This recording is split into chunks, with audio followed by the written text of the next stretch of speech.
This is Optimal Living Daily Relationships, Episode 10, 10 Ideas for Connecting with Your Kids by Babauta of Zen Habits.net. And I'm Joss Marie, your personal narrator. If you're new here, this is where I read to you from amazing relationship blogs, just like an audiobook or audio blog. And today is no different. I'm back with a post from Babauta of Zen Habits.net. He was actually the first author I read on this show, back in episode 1. Crazy to think we're already on episode 10. You can check that episode out, or we'll be hearing a lot more from him in the future, too. We actually cover a lot of Leo's content on all of our other podcasts also, so check those out and subscribe if you haven't already. Just search for Optimal Living Daily from wherever you're hearing this show. But for now, let's hear his post as we optimize your life. 10 Ideas for Connecting with Your Kids by Babauta of Zen Habits.net. Sometimes we can be so busy with our jobs and our personal goals and changing the world that we have very little time to spend with our kids. And trite as it may sound, the time we have with them is so limited and passes so quickly that we may lose out on their childhoods completely if we're not careful. Make time to connect with your kids. It's worth the investment. This post was prompted by reader Brent, who recently asked this question. Quote, I've only got 2 kids, and I find it hard to make sure that I spend time alone with each of them each day or even week. I have a pretty good job, but somehow increased hours just seem to slip in unnoticed. I still hop in the bath with the kids after dinner, which is usually the first time I see them all day, and my wife and I share reading duties evenly. I try to promote an appreciation of thisness in my kids. Every once in a while, we sit on the letterbox together and just name the things that we can hear. Given that you have 57 kids, how do you manage that many relationships, and what do you do to stay connected to each of them? Unquote. Well, just to clarify, I only have 6 kids, but there are some ways I've found to connect with them on a regular basis. Number 1. Make a date. Set a weekly date with each child so you are ensured some alone time with them. Number 2. Read with them. I'm a big fan of this. Read to them every day if possible. It's great quality time and one of the best things you can do to help them in life. See the best all-time children's books. Number 3. Talk to them after work. When you get home from work, instead of sitting down and watching TV or taking a nap or finding some other way to veg out after a long day at work, take the extra effort to sit down and talk with your kids about their day. Number 4. Play highs and lows. If dinner time isn't a productive time to connect with your kids, try playing this game. My kids love it. Go around the table and each person shares his high points of the day and low points. 1 or 2 or even 3 of each is good, and everyone should really listen. It's fun and a great way to connect. Number 5. Work on a goal together.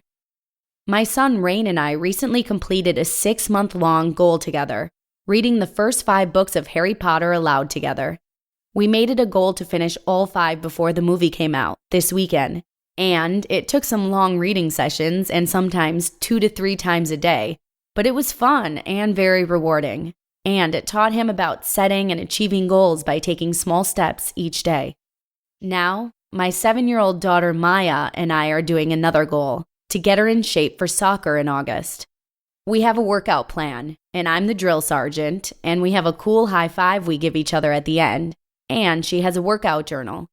It's a lot of fun, and it bonds us. Number 6. Play with them. Don't be afraid to be a kid with them. Play video games, watch cartoons, play board games, have pillow fights, make a fort, play superheroes.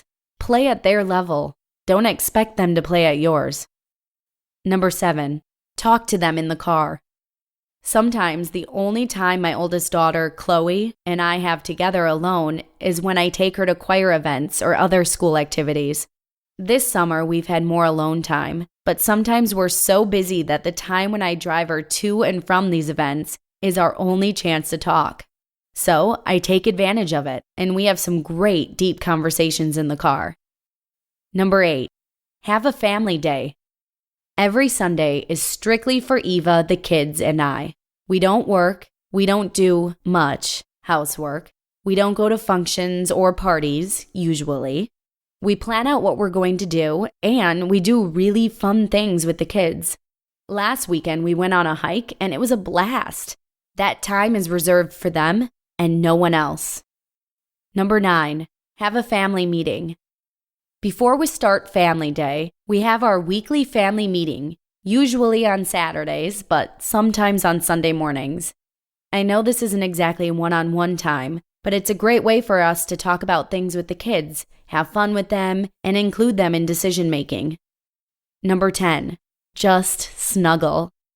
Every now and then, just pull your child to you and hug them. Snuggle, be affectionate, squeeze them tight.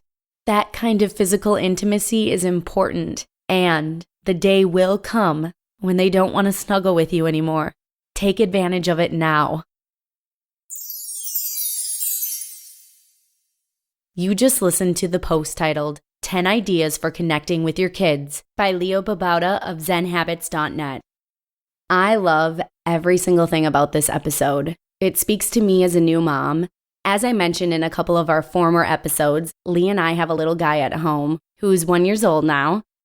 I guess the only thing I want to say is that I take advantage of number 10, or I try to, every single day. I would actually compare his snuggles to a cup of coffee. If you're not a morning person, just allow your little one to give you a hug and allow yourself to take a moment to really embrace them. And that instant energy that you get from it is unparalleled. It's amazing, and I'm just trying to soak up every little snuggle right now, because just as Leo says, that time is going to pass, and before I know it, he's not going to want to snuggle with me anymore, and that's going to make me so sad, so I'm just enjoying it right now while I can. While you're out there listening to podcasts, come check out the other 4 podcasts in our little family. We read personal development, personal finance, health and fitness, and business articles in our other podcasts, all for free. And we have over 1,000 episodes across all of them. It's amazing, guys. So there's plenty of more content you can listen to. Just search for Optimal Living Daily from wherever you're listening to this and subscribe to the other shows. And that's a wrap for this week's episodes. Already 2 weeks and 10 episodes down for this podcast. I'll be back on Monday, so have a great weekend, and I'll see you there, where your optimal life awaits. Hello, Life Optimizer. This is Justin Malik, creator and producer of this podcast, but also Optimal Living Daily, the show where I read to you from even more blogs covering finance, productivity, minimalism, personal development, and more, from incredible bloggers like Derek Sivers, Zen Habits, Mark and Angel, The Minimalists, and all the ones you hear on this show too. So if you enjoyed today's episode and like taking amazing blogs on the go, come on over to Optimal Living Daily and subscribe to that one too. And together, we'll start optimizing your life. You've been listening to Optimal Living Daily. Be sure to hit the subscribe button to stay up to date on each new episode, and head to oldpodcast.com, that's OLDpodcast.com, for a free gift as well as more actionable tips and resources to help you maximize your potential. Thanks for joining us, and remember, your optimal life awaits.